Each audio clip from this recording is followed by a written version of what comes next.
Good evening. I will see a news bulletin at 7 with Olivia Barwon's stories topping the headlines. Amid popular concerns over delay by the National Elections Commission to publish the final registration rule, the Commission says it is working overtime to have the document released to political parties, independent candidates, and other stakeholders. Report says serious violence on Thursday erupted between supporters of Unity Party and the Movement for Democracy and Reconstruction in Marigibi County. The campaign team of the Liberian People's Party has termed as false and misleading reports that the party is holding its national campaign launch this Friday in the country. And away from Liberia, the BBC says a female Kenyan senator who describes herself as a whistleblower has been suspended for 6 months by a parliamentary committee. Those were the headlines, now the news in detail. Amid popular concerns over delay by the National Elections Commission to publish the final registration rule, the Commission says it is working overtime to have the document released to political parties, independent candidates, and other stakeholders. The NEC, however, said it will not be threatened or coerced by any individual or group in the performance of its duties. The statement followed report that Senator Darius DeLone has threatened to lead a protest at the Elections Commission this Friday to demand the release of the final voter roll. Addressing the media Thursday in Monrovia, NEC's chairperson, David Brown-Lassanon, said NEC technical team is working to have the final registration roll released. Madam Lassanon further disclosed that a voter check platform has been published where voters can check if they have information.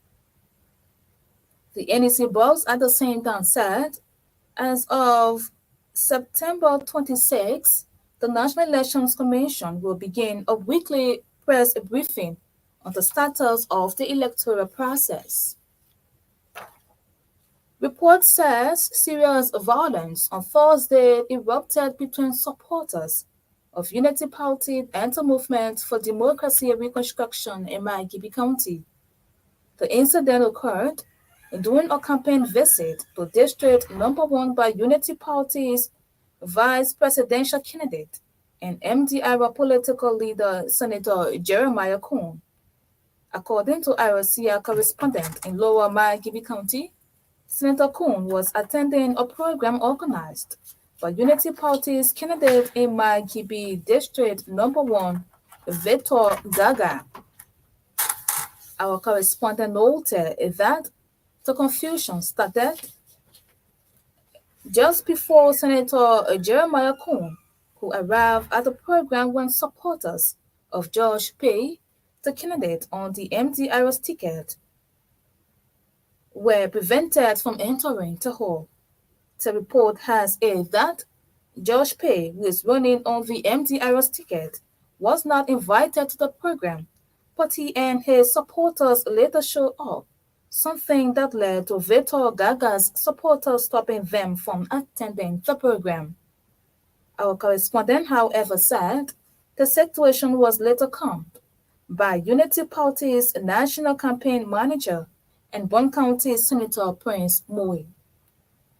Unity Party and the Movement for Democracy and Reconstruction are collaborating in these elections after the MDR pledged support of the UB leading to the selection of Senator Jeremiah Coon as running mate to former Vice President Joseph Waka. The campaign team of the Liberian People's Party has termed as false and misleading reports that the party is holding its national campaign launch this Friday in the country. LPP refutes the information in the public space, including social media, adding that the party has no plan of convening such gathering. The party, through a release, noted that A standard-bearer, Councillor Tiawongonglo, addressed an elaborate press conference and dismissed what he termed as unfounded misinformation. There's unfounded information.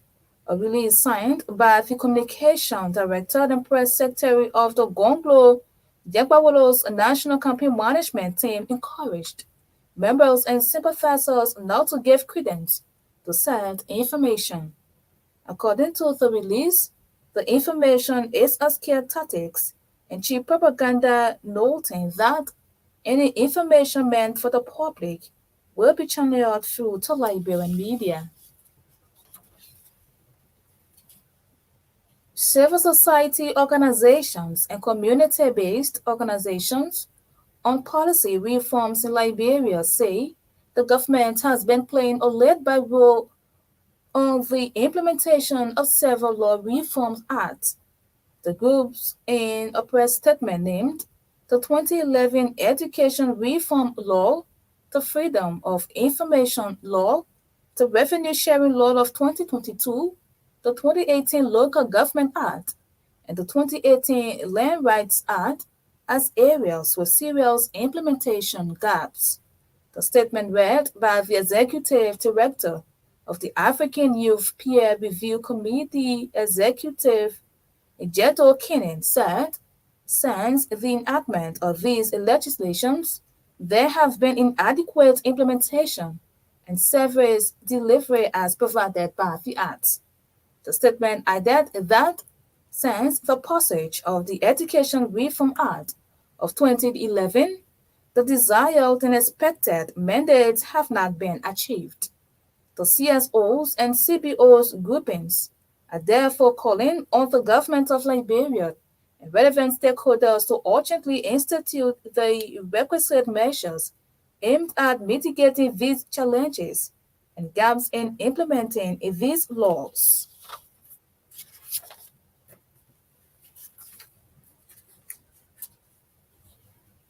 Another rate of arrest has been issued on the Deputy Director for Administration of the Liberia Water and Sewer Corporation for bill jumping. Defendant Mosiwe Momo's arrest was announced on Thursday by Magistrate Andrew Bropler for contempt. A Russia judicial correspondent said his arrest was triggered by his alleged failure to provide monthly support for his wedded wife Blessing Momo and their child. If you just joining us, a reminder that you are listening to a bulletin of news coming to you from the News and Current Affairs Department, here at the Renaissance Communications Incorporated. In more news, as part of its support to national development through education, Firestone Liberia has graduated about 190 students who passed the regional examinations. The rubber company, in a statement, said inclusive and accessible education is one of its social impact goals in Liberia. The company said such a vision led to the establishment of the Firestone Liberia school system that consists of 23 schools running from pre-K to 12th grade in Margibi County. The schools, according to Firestone, are operating at tuition-free for children and families of Firestone's teammates and has employed over 250 educators and administrators with an enrollment of about 7,000 students each year. Councillor Tiawongonglo, the standard-bearer of the Liberia's People Party, has officially unveiled a comprehensive 10-point manifesto outlining his vision for the country if elected as president in the 2023 general elections. The manifesto covers critical areas such as the judiciary, security, education, employment, youth development, and women's empowerment. And during a press conference in Monrovia, Councillor Gonglo highlighted key elements of his manifesto, demonstrating his commitment to reshaping the country's future. One of the 10-point promises from Gonglo's manifesto is a commitment to gender equality in government, as he pledged that half of his cabinet appointments would be dedicated to women. The Liberian National Bar Association says it has begun rolling out activities under the LMB8 and NEC's collaboration project. The project is seeking to build the capacities of the National Elections Commission, civil society organizations, security section actors, religious community, and the media. The implementation of the LMBA's project activities has been separated on a regional basis into 15 political subdivisions of the country. The executive director of the Alpha Phi Alpha Fraternity Incorporated, Nelson Williams, is admonishing Liberians, especially political stakeholders, to uphold the principles of peace and democracy in the country.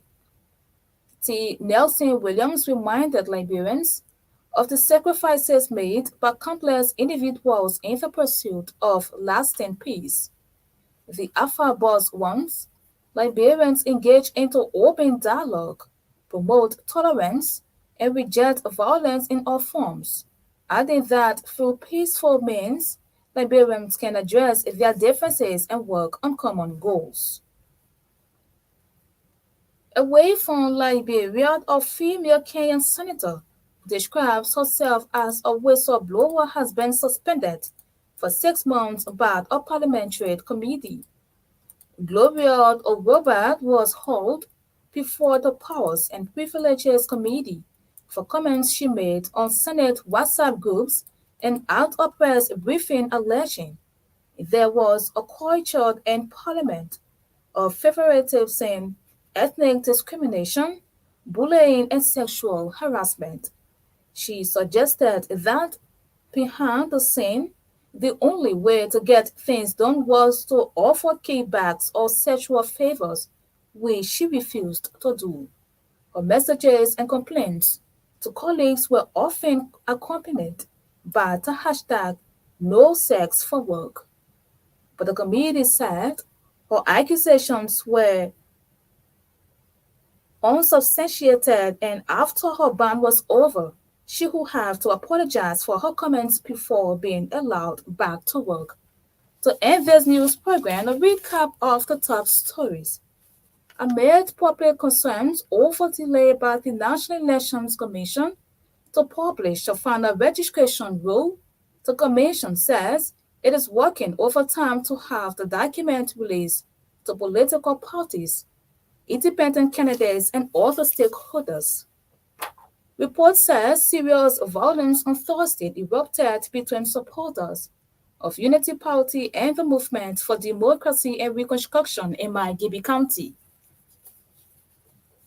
The campaign team of the Liberian People's Party has termed as false and misleading reports that the party is holding its national campaign launch this Friday in the country.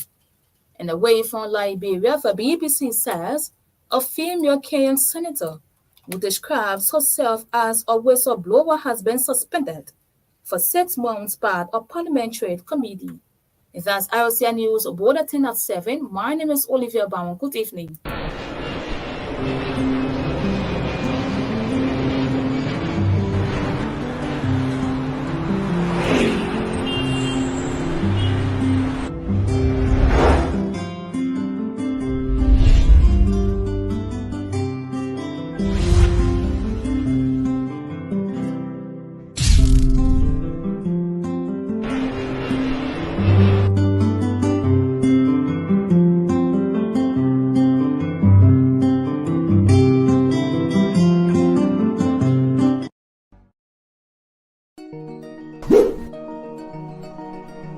When it comes to communication,